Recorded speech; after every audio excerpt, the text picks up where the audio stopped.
But what actually is health? And we're going to discuss it in a deeper level, like where does it originate from? So I would like to present health in a synonymous way, comparing it to the word harmony. Harmony, a form of a smooth flowing operation, for lack of a better word. What does that mean? Think of it just on a very basic level. When a person is healthy, what does it feel like to be healthy? The truth is, it shouldn't feel like anything. If you describe a sensation, there's probably something wrong, because it means that you are feeling either a dull sensation, a sharp sensation, a cool one, a hot one.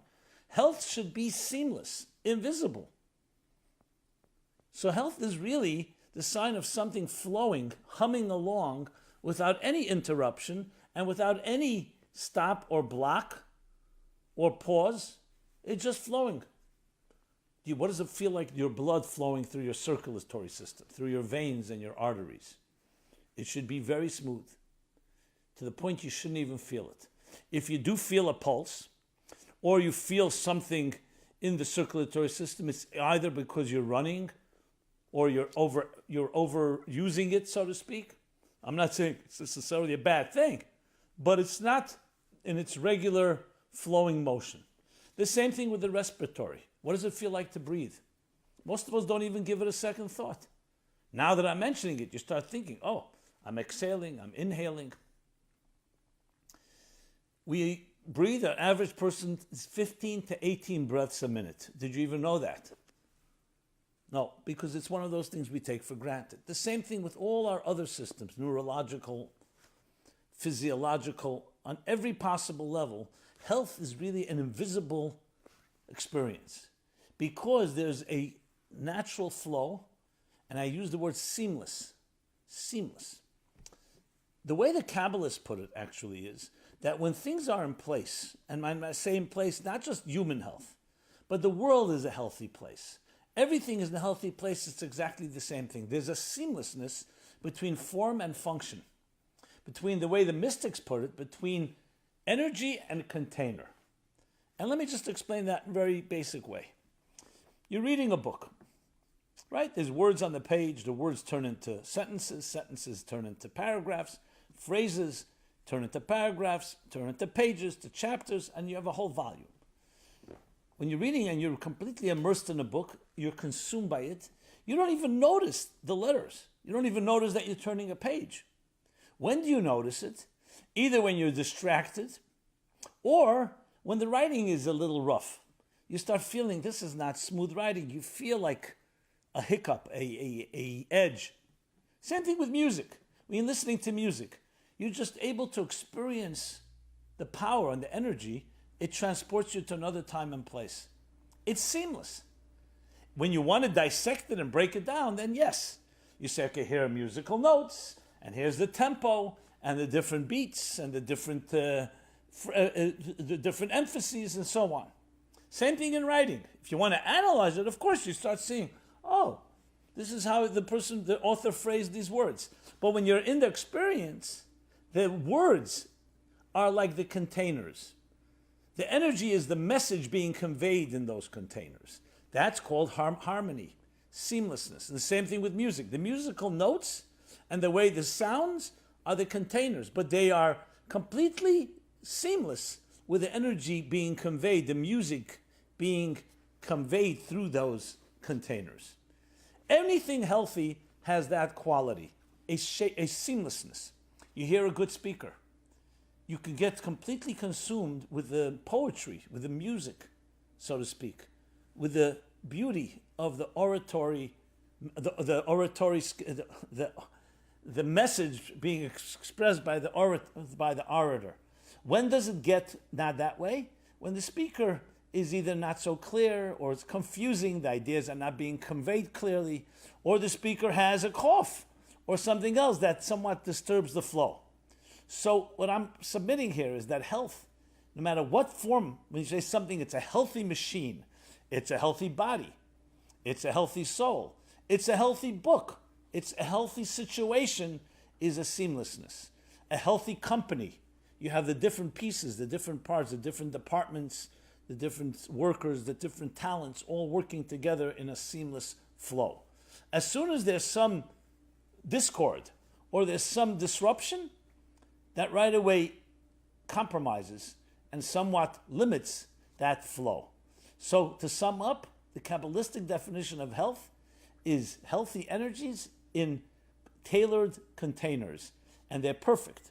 In going back to the speech or to a book, if you start feeling that the speaker is going too long or going off on a tangent, what's happening? The containers are becoming more powerful than the message.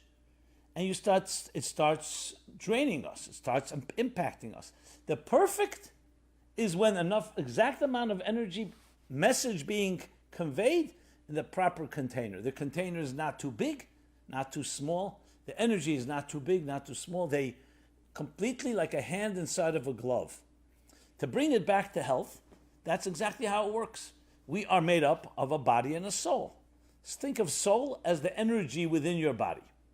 Whatever you want to call it. Don't call it a soul, you want to call it electricity. The point being, electricity in appliances. If electricity is too strong, it will blow the circuits, it will blow the appliance. If the energy is too weak, the appliance won't live up to its potential. It needs to be perfectly measured. So a healthy human being, in the overall sense of it, is that the energy coming from the spirit, from the soul, from the electricity of whatever is the life force, is perfectly fit, not too much and not too little, to each container of the human limbs and organs. Eyesight, 20/20 eyesight, the container is perfect, and the amount of vision that enters it is perfect. If you have too much light entering your eye, too much, not too little, you can be blinded. Look at the sun. If you have too little light, also it'll impact the vision. And the same thing is with the audio skills, our hearing, and the same thing with every other part of our bodies. That is, health is harmony. Harmony between energy and container. Why is this so vital? Because no matter what health situation you're dealing with, you're looking for that balance. Experts know how to regain that balance when there's something out of whack. And whatever system it may be, whatever specialist it may be, it's about getting the balance right. Think of the blood. What is God forbid, a stroke? Is when the blood is either too thin, so it could hemorrhage, or it's too thick, so it clots. The blood needs to be exactly the right thickness, not too thin, not too thick. Perfect example of energy and container. The same thing I would go on with psychologically. Sanity. Sanity, the idea of being able to be sane, but being intelligent. Some say there's a very thin line between insanity and genius. What is going on? The mind has a very powerful, complex way of regulating ideas. If suddenly the channels opened up and all the brilliance of your collective unconscious would start pouring into your brain, what would happen? You'd go mad. It would be like the faucet on the sink that has been broken and just floods the whole house. It needs to be regulated. If it's too regulated and then the ideas flow so slowly, you're going to be lacking creativity and that energy. So even the bridge between the superconscious, I like to call it the superconscious, and the conscious is also regulated. That's what it's all about, that harmony. That is, in essence, the Kabbalah of health. Now, that helps us tremendously because it's not just about remedial solutions. A person has a problem, okay, you need a painkiller, you need a Band-Aid, something else that will deal with immediate symptoms. What you're really looking for in your life is to find the balance. To find the balance, and once the balance is in place, you're not just dealing with symptoms, you're dealing also with the root. You don't want to just remedy the symptoms. You want to be able to create a healthier situation. And that is a far longer process, but also long-term benefits and results. I'll take it even a step further. This is going a step into the beyond. Death. We all know there's a thing called death. Death is when body and soul separate. Why? Why would the body and soul need to separate? If the soul has endless energy, life energy, it's not like running out of gas, and the body is an intact body, why would they need to separate? Why would they need to die? Why would the person need to die? Think of it this way. if you had water inside of a cup, and we're not considering evaporation, why would the water ever have to leave the cup? Unless the cup was punctured. Which we'll talk about in other future episodes when we talk about life and death and so on. The point I want to make is that even death is a form of an aberration that's impacting the harmony between the container called the body and the energy called the soul. So, health is far more than just being able to be a healthy physical human being and top fitness. It's actually about balance in your life and very much about the purpose of life itself. We will talk about this as well. When people ask you, who are you? And you say, you give them your business card. That's not who you are, that's what you do. You want a seamlessness between who you are and what you do. Just like you want a seamlessness between the energy of your soul and it's entering into our bodies. So that overview helps us look at ourselves in a very different way. What your goal in life is, you look at children, newborn children, born a healthy child, thank God. You see a child has the seamlessness is at its perfect state, pristine, perfect state. Look at a child breathing. The lungs, they heave up and down. They're using 100% of their lungs. Once we become adults, at some point, whatever the age is, the toxins, bad habits, and hygiene, and diet impact us, that we don't use 100% of our lungs. That's why if you take a deep breath in, most of us, unless you're conditioned, you may cough. Children, their bodies are obviously like new machines, the new appliance. So the energy of the soul and the body work very well together. But life will take over, and there will be toxins, whether it's physical ones, whether it's psychological ones, emotional ones. Look, fear, insecurities, trauma, they all impact that harmony. Some things impact the harmony in a physical way. God forbid, an injury. Or, as I said, bad habits. And suddenly you're not using your muscles to their full capacity. But there's also emotional damage that can happen. And the emotions cause us also to withdraw, to retreat. And the flow stops. The natural flow that you see children in their exuberance, that free abandon, interacting. What happens when a child is criticized more than once? What happens when a child is invalidated, when we're hurt, when we're embarrassed and we have shame? There's a dichotomy is created, a dissonance between the energy of our lives and the containers of our lives. So yes, we go to therapy. We first go into denial, of course. But after a while, we go to therapy, we look for other interventions. What you're looking for is harmony. So what's the solution? Find harmonious activities in your life. Harmonious activities means things that resonate with you, truths.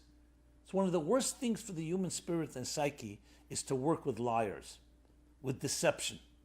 Even though I understand many people will say part of life and part of business is deception and so on, it's not good for the human spirit. Even if we get used to it and we get jaded and even cynical about it. Because we are natural, harmonious creatures. So when it comes to physical health, I think most people understand that. There too, how often do we behave in ways that's not consistent? We actually compromise or in some way impede the container of your body or part of your body for your own immediate pleasure. But when it comes to psychological, emotional, it's far deeper because it's harder to recognize. So what we're looking for is harmony in our lives. Health is an outgrowth of harmony, not the other way around. At times, of course, we need short-term intervention because sometimes situations, you have to stop the bleeding. You have to get out of the line of fire. But the ultimate goal is harmony. The expression would be, goes back from the who knows when, thousands of years ago, a healthy soul within a healthy body, where both the body is harmoniously receiving the energy that it needs to receive and the soul is receiving its energy. So how do we create harmony and health, a healthy soul? A healthy soul is by doing things that feed the soul, giving, generosity, kindness, virtue. These actually strengthen the soul. The Kabbalah of health tells us that when you're helping another person, you're not just helping them, which is a beautiful thing, You're helping yourself. You're exercising the muscle called health. My correction. You're exercising the muscle called love. And when you discipline yourself, you're exercising the muscle called discipline, the spiritual muscle. So the soul too, meaning the human personality, has also components. So just as the body needs vitamins and minerals and exercise and proper hygiene and enough rest, the soul too has a series of needs to nurture it. So when you live up to those needs, you're feeding your soul. It makes it a more harmonious soul. Much more likely to fit in harmoniously into the body. And you have what we're calling harmony of soul and body, spirit and body. That is our objective. Now I know this sounds idealistic. Can I achieve that? That's why we have to think of a detail. Just like with health, you don't just fix everything at once. Divide and conquer. Look for an area in your life where you're feeling dissonance, where you're feeling anxiety. Anxiety, by the way, is a voice of the soul telling you there's a problem. There's an imbalance. There's a dissonance. Look for that dissonance and say, okay, what can I do? I can tell you right now, immediately, without even knowing the details, be more generous that day, be more giving, show more gratitude, and you'll see something happen. Your soul gets to be more at peace with itself, and in turn, anxiety will go down.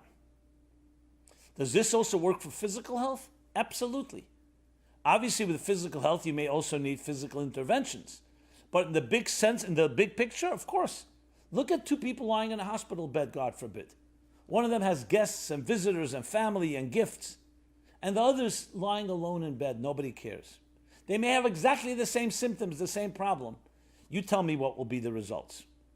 Barring some extenuating circumstances. The person who has friends and family and gifts, it builds up your willpower to fight. Your immunity system becomes stronger. You want to be there. The other person who feels lonely and depressed doesn't have the strength. They may have the same inner strength, but there's no one there to push them on, to egg them on, to motivate. These things have direct impact on our physical health. Harmony, love has an impact. Recently, we've begun understanding, on a scientific and medical point of view, the impact of that type of attitude. When you have a positive approach to things. When you have people who love you and care about you. So what we're looking for is harmony in life. You can rest assured, somebody that does not have harmony at home, between spouses, between parents and children, when an illness strikes, that is not going to be a plus. It's going to help debilitate the person. And vice versa. When you have harmony and your mind and your heart and soul are aligned and you feel yourself living a more purposeful and meaningful life, it has an impact on our immune systems because it creates deeper harmony. Is it a guarantee? Look, listen, there are very fine, good people that have died, that have suffered from a disease, that have gotten into accidents. We obviously always have risks in life because the world is not a perfect place. But at the same time, when you want to heighten your chances and lower the odds, obviously you do whatever it takes. There's no guarantee, absolute guarantee. But one thing is for sure, a more harmonious life will be a healthier life on every possible level. It's aligning the containers of your life, your expression, with what's going on within. How much energy do we have to invest when we lie? We may not think, we may be gotten used to it. But first of all, you need to make up something. Then you have to make up other stories to support your initial lie. At some point you even forget all the details because it never happened. How much energy? Besides, we're talking about the psychological toll it takes. Where you have to feel, will I be caught? Was there inconsistency? I have to call someone to make sure, don't tell them this because I told them a different story. These small little things sap energy from us. Just to give an example how disharmony can impact us psychologically and ultimately also physically. On the other hand, being a truthful person, an honest person, may not be always so easy for some of us, but it creates seamlessness. What you say is actually a reflection of what happened. You smile reflects what you feel, instead of smiling and, God forbid, stabbing someone in the back. duplicity, in other words. So harmony is what we're looking for. May everybody have more harmony in their lives, and you can do something about it now. I find that during this time of this health crisis, in many ways, this pandemic, yes, some people have brought out the worst in some people, but it's also brought out the best.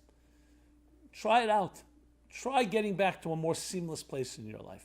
You'll be a healthier person, a more harmonious person, and above all, a happier person. This has been Meaningful Live every Sunday, 3 p.m. Eastern Daylight Time. And it's always an honor and a great pleasure to be here with you. Thank you so much.